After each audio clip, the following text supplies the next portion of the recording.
चलिए जानते हैं आज शाम की हिमाचल प्रदेश के सभी जिलों की सिलेक्टेड काम की बड़ी खबरों को। पर अभी तक आपने इस वीडियो को लाइक नहीं किया है तो लाइक कर दीजिए। पंचायत प्रधान समेत परिवार के 8 लोग मलबे में दबे, रात को भूस्खलन की चपेट में आया मकान। जिला मंडी के गोहर विकास खंड के तहत कासन में भारी भूस्खलन से पंचायत प्रधान खेम सिंह का घर जमीन दोच हो गया है। मकान के भीतर खेम सिंह सहित उनकी पत्नी, 2 बेटे, छोटे भाई की पत्नी व उनके 2 बच्चे तथा प्रधान का ससुर दबे बताए जा रहे हैं। भारी बारिश व जगह जगह भूस्खलन होने से वहां पहुंचने के अभी सड़क मार्ग बंद हैं। फिलहाल ग्रामीण राहत व बचाव कार्य में जुटे हुए हैं। मलबा हटाने के लिए 2 जेसीबी मशीन भी लगी है। इस समय स्थानीय लोग स्वयं जमीन दोज हुए मकान के लेटेन को तोड़कर अंदर फंसे लोगों को निकालने का प्रयास कर रहे हैं। बताया जा रहा है कि मकान के ऊपर बहुत अधिक मलबा गिरने के कारण बचाव कार्य में लंबा समय लग सकता है। चुवाड़ी के चुड़ना गांव में घर को चीरते हुए पति, पत्नी व बेटे को बहा ले गया मलबा। जिला चंबा में भारी बारिश हुई है। उपमंडल मुख्यालय चुवाड़ी के अंतर्गत आने वाले चुड़ना गांव में भारी बारिश के कारण घर में मलबा घुस जाने से अंदर सो रहे दंपति और उनके बेटे की मौत हो गई है। मलबा घर के बीचों बीच से निकल गया। साइड की दीवारें व छत खड़ी रही, जबकि बीच हिस्सा मलबे के साथ बह गया है। बताया जा रहा है कि 38 वर्षीय धर्मपाल पत्नी और 15 वर्षीय बेटे के साथ पुराने मकान में सोया था। भारी बारिश के कारण घर के अंदर भारी मात्रा में मलबा घुसने से वो इसकी चपेट में आ गए। इस दर्दनाक हादसे में तीनों की मौत हो गई है। मंडी पठानकोट NH बंद, कुटमा में भारी भूस्खलन, चंबा में दुकानें पर गिरा मलबा। जी अगर आप पठानकोट या नूरपुर से कांगड़ा या पालमपुर जा रहे हैं और पालमपुर से नूरपुर या पठानकोट की ओर जा रहे हैं तो ध्यान दें। राष्ट्रीय राजमार्ग पठानकोट मंडी में ल्हासें गिरने के कारण आवाजाही प्रभावित हो चुकी है। इस कारण अब प्रशासन ने रोड डाइवर्ट करके वाहनों के लिए वैकल्पिक व्यवस्था की है। इस कारण आपको कई किलोमीटर अतिरिक्त सफर करते हुए धर्मशाला होकर जाना पड़ेगा। मंडी के ओल्ड कटोला में रात 1 बजे भूस्खलन की चपेट में आया मकान, परिवार के 6 सदस्य लापता। कोटरोपी में लोगों ने छोड़ा गांव। जब मंडी बजौरा बया कटोला मार्ग में एक कमात के पास पहाड़ी से भारी भूस्खलन हुआ है। जिला प्रशासन ने रात भर ही मार्ग में यातायात आवाजाही पर रोक लगा दी है। DSP पद्धर लोकेंद्र नेगी ने कहा है कि NDRF टीम भेजी जा रही है। बंद मार्ग को खोलने बाद घटनास्थल पर रेस्क्यू हो पाना संभव है। हिमाचल को पंजाब से जोड़ने वाला चक्की रेलवे पुल टूटा, खड्ड में आई बाढ़ में बह गया पिलर। जब पंजाब को हिमाचल से जोड़ने वाले खंडवाल स्थित चक्की खड्ड पर बना रेलवे पुल बह गया है। शनिवार सुबह पुल का पिलर व 2 स्लैब एकाएक गिर गए हैं। चक्की खड्ड का जलस्तर बढ़ने के कारण आसपास के लोग बहाव देखने के लिए पहुंचे थे। इसी दौरान एकदम से पुल टूट गया। पुल टूटने से कांगड़ा घाटी रेलवे का संपर्क भी पूरी तरह से कट गया है।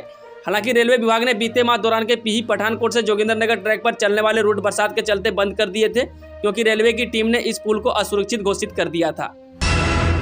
चंबा पठानकोट NH पर पंचपुला में सड़क धंसने से हवा में लटकी पंजाब रोडवेज बस, 35 यात्री थे सवार। जब चंबा पठानकोट राष्ट्रीय राजमार्ग पर पंचपुला के समीप शनिवार सुबह एक बड़ा वाहन हादसे होने से टल गया। प्राप्त जानकारी के अनुसार पंचपुला में NH का एक बड़ा हिस्सा मूसलाधार बरसात के बीच शनिवार तड़के व भूस्खलन की जद में आकर धंस गया है। सड़क चूंकि तड़के की क्षतिग्रस्त हुई थी, ऐसे में वाहन चालकों को इस बारे में कोई ज्यादा जानकारी नहीं मिल पाई थी। मंडी में बादल फटने से मकान समेत बह गए 3 परिवारों के 15 लोग। हिमाचल प्रदेश में रात से भारी बारिश ने तबाही मचा दी है। मंडी जिला में मूसलाधार वर्षा, भूस्खलन व बादल फटने से एक बच्ची की मौत हो गई है। 15 के करीब लोग लापता है। लापता लोगों की तलाश में NDRF व SDRF को बुलाया गया है। भला हल्के में सुकेती, कांसा खड्ड व धर्मपुर उपमंडल में सोन खड्ड व ब्यास नदी में आए उफान ने भारी तबाही मचाई है।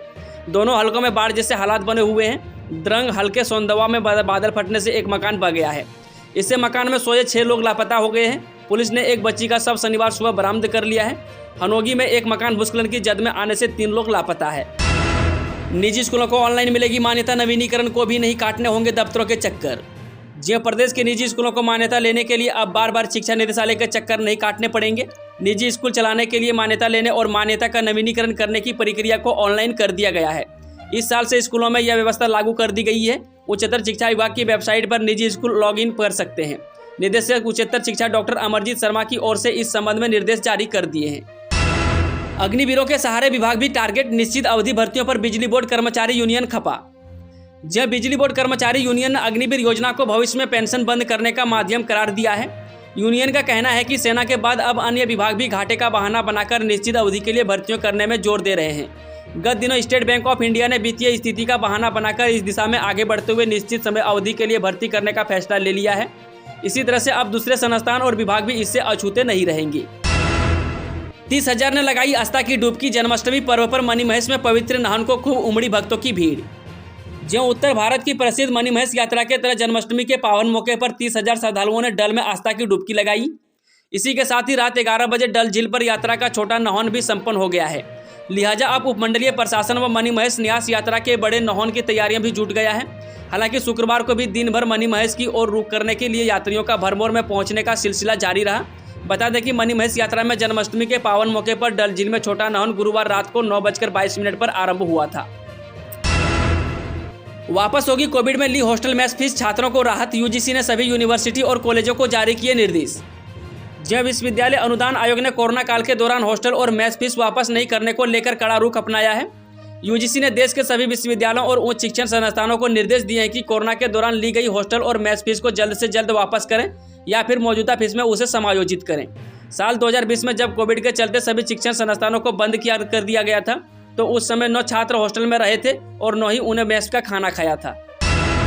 सीएम जयराम ठाकुर से राष्ट्रीय शैक्षणिक महासंघ ने की चर्चा।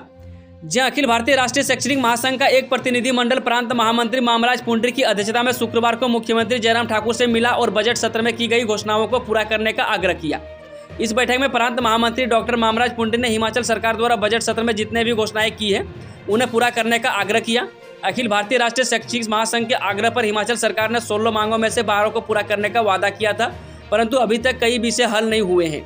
इनमें एसएमसी अध्यापकों को नियमित, प्रवक्ता से मुख्य अध्यापक के ऑप्शन को बहाल करने, प्रवक्ता पदनाम देना, कंप्यूटर अध्यापकों को न्याय दिलाना, भाषा तथा संस्कृत अध्यापकों को टीजीटी की अधिसूचना जारी करना आदि विषयों पर प्रधान सचिव से मुख्यमंत्री और शिक्षा मंत्री के आदेशानुसार चर्चा हुई।